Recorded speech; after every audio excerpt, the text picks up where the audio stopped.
திருவிக்கா பேச்சு பயிலரங்கம், சென்னை மாநகராட்சி பூங்கா, டீச்சர்ஸ் காலனி, கொளத்தூர், சென்னை 99.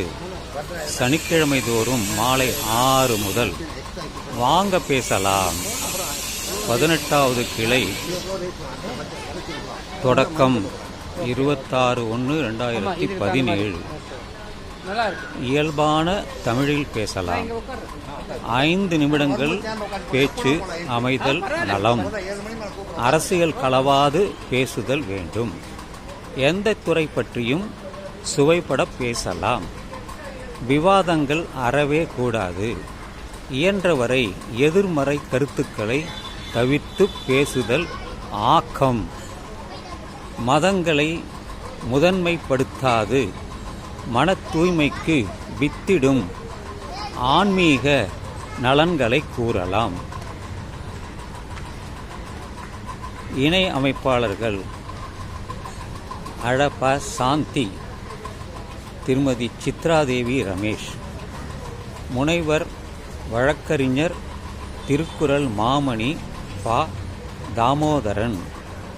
நிறுவனர் மற்றும் நெறியாளர் ஓட எண் கொடுத்திருக்காங்க.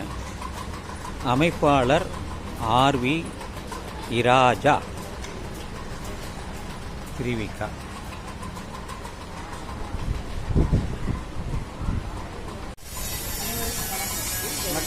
வணக்கம்.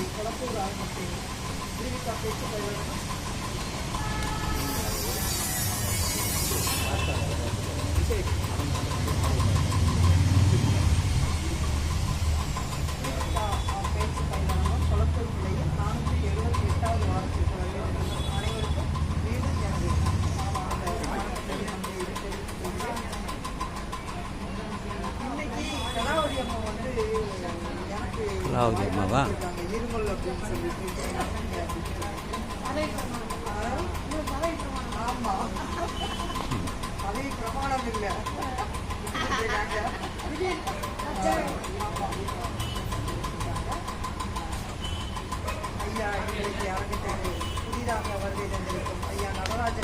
ஓ, வாழ்த்துக்கள். நன்றி நன்றி நன்றி நன்றி.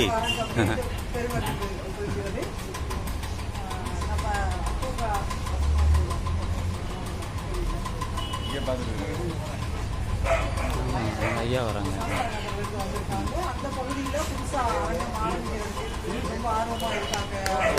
ஆமாம், உண்மைதான் உண்மைதான். ஆமாம்.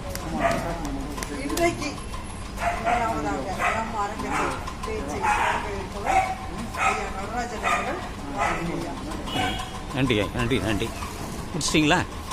சரி.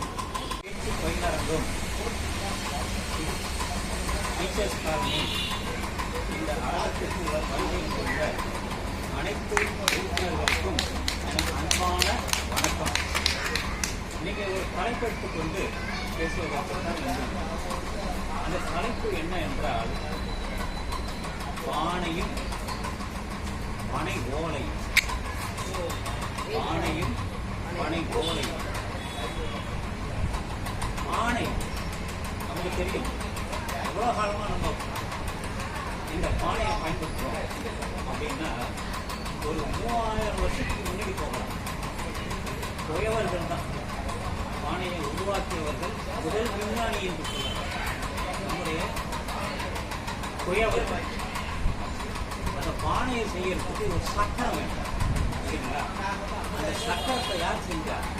ஒரு தச்சர் தான், கார்பெண்டர் தான் மரத்தை வச்சு செஞ்சார். அப்படித்தான் இன்னைக்கு பானை. இந்த பானையை பற்றி சொல்லும்பொழுது, பானையில் ஆதவன் என்ற ஒரு எழுத்து, சிவகலை, ஆதிச்சநல்லூர் பல இடங்களில் நடந்த அகழ்வாராய்ச்சியில் பானை ஓடுகள் பல கிடைச்சது. அதில் சில இடத்துல திருக்கதாக இருக்குது. ஆனால் ஒரு இடத்துல மட்டுமே ஆதன் என்ற பெயர் தமிழ் சொல்லியிருக்கு. இது 3000 வருஷம் பிசி. 3000 வருஷத்தை நம்ம 2024 இருக்கும். அதுக்கப்புறம் 3000 வருஷம், அதான் 5000 வருஷம். சரிங்களா? பனை ஓலை, பனைமரம் சொன்னோம். பனைமரத்தில் ஓலைகள் இருக்கு. இந்த ஓலையை வச்சு அவங்க தயார் பண்ணுறாங்க அப்படின்னா எழுத்தாணி வச்சு ஓலையில் ஓலைச்சுவடிகள் பண்ணாங்க.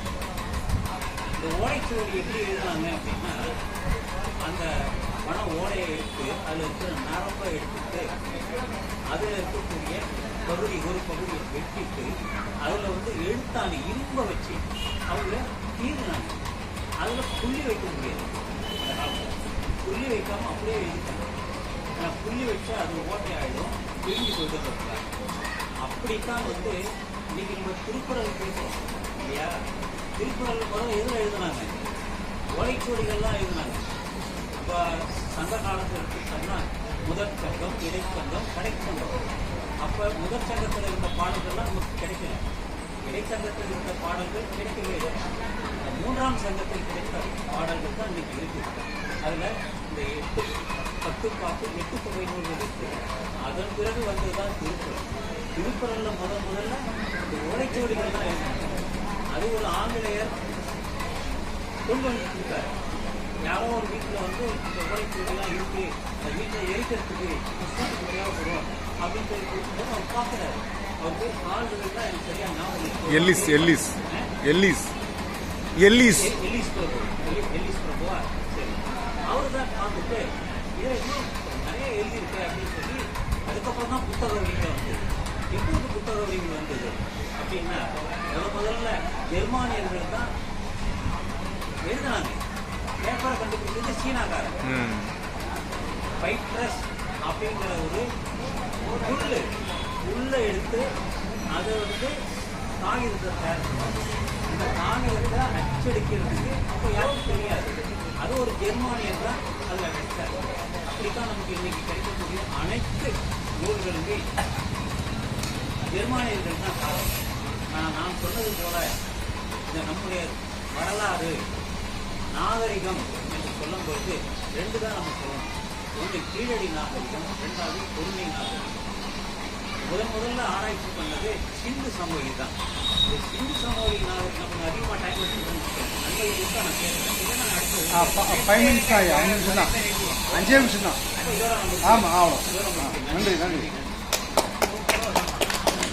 ராஜன் சொல்லிட்டு கேட்குறியாப்பா? நாகரிகம் அவனுக்கு இல்லை சாமி, அறிவில்லாதவர்களுக்கு கேட்டால் கூட அது ரொம்ப கோவம் வருமா? ஸோ நம்ம திருவள்ளுவர் என்ன சொல்றாரு, அந்த நான் அது என்ன சொல்லுவாருன்னு நான் சொல்லிடுறேன். ஆனால் எங்கே அந்த நூல் குறள் நம்பர் தெரியல. ஒருத்தன் நமக்கு ஒரு கஷ்டம் வருதுன்னா நம்ம கஷ்டம் மாதிரியே அனைத்து ஜீவராசிகளுக்கும் அதே மாதிரி உணர்ந்து நம்ம ஃபீல் பண்ணணுமா அப்படின்னு திருவள்ளுவர் சொல்லியிருக்காரு. அந்த அறிவு தான் உண்மையான அறிவு. நமக்கு என்ன கஷ்டம் வருதோ அந்த சூழ்நிலை மற்ற அது நாயாக இருந்தாலும் சரி எது இருந்தாலும் சரி அந்த மாதிரி நீங்கள் பார்த்து நம்ம ஃபீல் பண்ணணுமோ அதுக்கு ஃபீல் பண்ணணுமோ அதுதான் உண்மையான அறிவு உலகத்துக்கு எல்லா ஜீவராசிக்கும் அப்படின்னு வந்து சொல்லியிருக்காரு. நானும் தேடி பார்த்தேன், கஷ்டப்பட்டு 2 நாள் ட்ரை பண்ணேன், கிடைக்க முடியல. யூடியூப்பில் பார்த்தா சேவ் பண்ணேன்.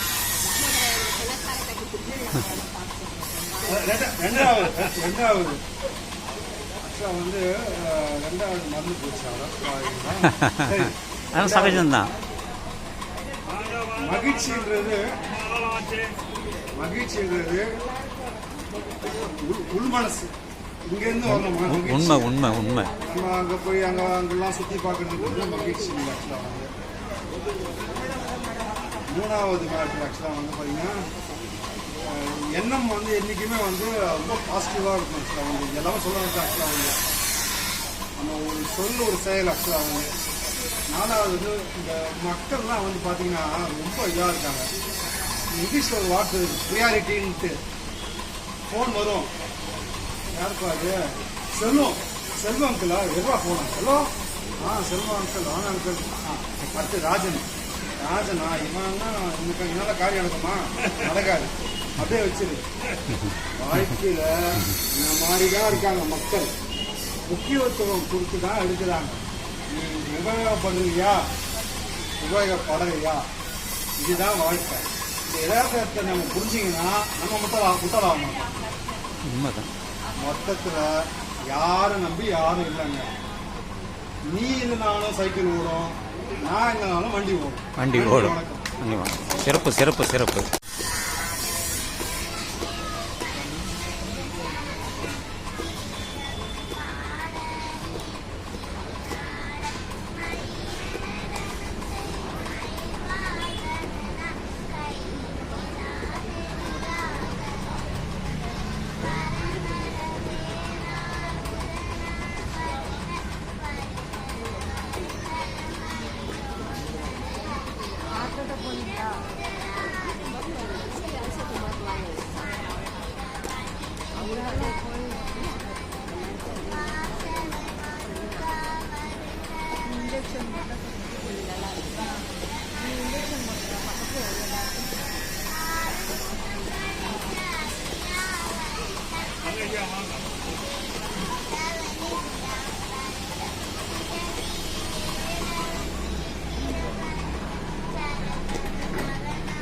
லேடிஸே வர மாட்டாங்க.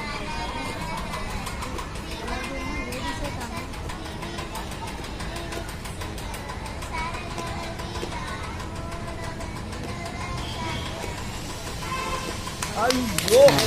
ஐயா ஒன்றும் இல்லை, பெண் இல்லையா?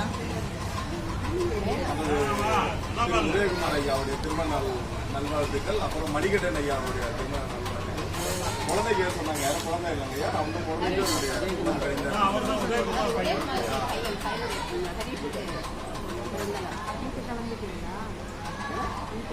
முன்னாடி நான் மறைச்ச நிறைய ஆண்கள் தான் இருந்தாங்க, ஒரு அம்மா தான் இருந்தாங்க. இந்த பெண்களும் ஆமாம் பேலன்ஸ்டா ஆயிடுச்சு. எப்பவுமே அது கடவுளோட செயல் சொல்லுவாங்க. எப்பவுமே இந்த உலகத்தை வந்து ஆணும் பெண்ணு சமமா வச்சுப்பாங்க. அது எப்போ வந்து இந்த பேலன்ஸ் மாறுச்சுன்னா, உலக யுத்தம் நடந்ததுங்களா, அப்ப வந்து இந்த உலகத்துல வந்து ஆணோட பிறப்பு வந்து அதிகமா இருக்குன்னு சொல்றாங்க. ஏன்னா யுத்தத்துல நிறைய பேர் மறிச்சிடுவாங்க. அது இயற்கையா இல்ல இறைவன். நீ கூட வரலாறு எடுத்து பாருங்க, அந்த காலகட்டத்துல வந்து ஆண் குழந்தைய நிறைய பிறந்திருக்காங்க அப்படின்னு வரலாறு சொல்லுது பாருங்க. அப்போ யாரோ ஒருத்தர் நம்மள இருந்து பேலன்ஸ் பண்ணிட்டே இருக்காரு, எல்லாம் நடக்கணும் அப்படின்ட்டு. இங்க கூட மார்ச் 8 மகளிர் தினம் கொண்டாடுறாங்க. ரொம்ப சிறப்பா நானும் நிறைய இதெல்லாம் ப்ரிப்பேர் பண்ணி வச்சிருந்தேன், எப்படி பேசணும் மகளிர் தினத்துக்கு அப்படின்னு. அதெல்லாம் பேச முடியாது போயிடுச்சு. சரி, என்ன அடுத்த வருஷம் வரும்போது வரும்போது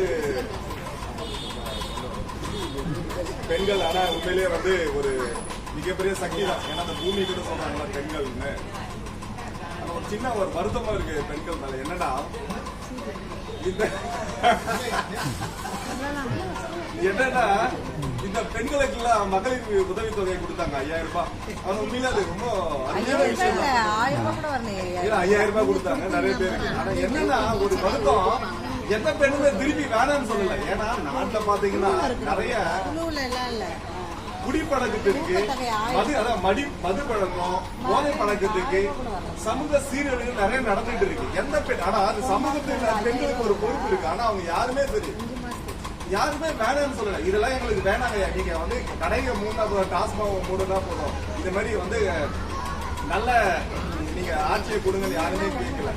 சரி, இவங்கதான் இப்படின்னு பார்த்தா இது வரைக்கும் நாட்டு ஆண்கள் தான் ஆண்டுட்டு இருந்தாங்க. இதெல்லாம் ஒரு பெண்ணை வச்சு நிதி அமைச்சர் வச்சாங்க. அவங்க பேரு கூட நிர்மலா சீதாராமன், அந்த மாதிரி அவங்க தான். ஆனா நீங்க சொன்னது பாருங்க, ஒரு நம்முடைய பொருளாதார ஒரு ஸ்டேபிளா இருக்க மாட்டேது, ஏற்ற இறப்பா இருந்துகிட்டே இருக்கு. உலகத்திலே ரொம்ப வலிமையான ஒரு பெண் தான் சொல்லுவாங்க. ஏன்னா நமக்கு சித்தரிக்கப்பட்ட இறை படங்களும் சரி, சாமி படங்களும் சரி, பெண்ணை தான் ரொம்ப வலிமையா காட்டுவாங்க. நீங்க ஜான்சி ராணி அவங்க நீங்க சட்டையில பாத்துருந்தீங்கன்னா, அவங்க போர் போகும்போது கூட தன் குழந்தைய சுமந்துட்டு இருப்பாங்க. அப்ப எவ்வளவு பொறுப்பு இருக்கு பாருங்க, சமூகத்து மேல, தன்னோட வாரிசு மேல எவ்வளவு அக்கறை இருக்கு பாருங்க. எந்த ஆளும் எந்த குழந்தையும் கட்டிட்டு போய் சண்டை போடல. அப்ப இந்த சமுதாயம் எங்க இருக்கு வளரணும்னா தாய் ரொம்ப முக்கியம். ஆனா அதான் நான் சொல்றேன், இங்க எங்கடி எல்லாம் கெட்டுட்டு போங்க, நாங்க கொடுக்குற உதவி வாங்கி பைக்குள்ள போட்டுக்கிறோம் அப்படின்றாங்க.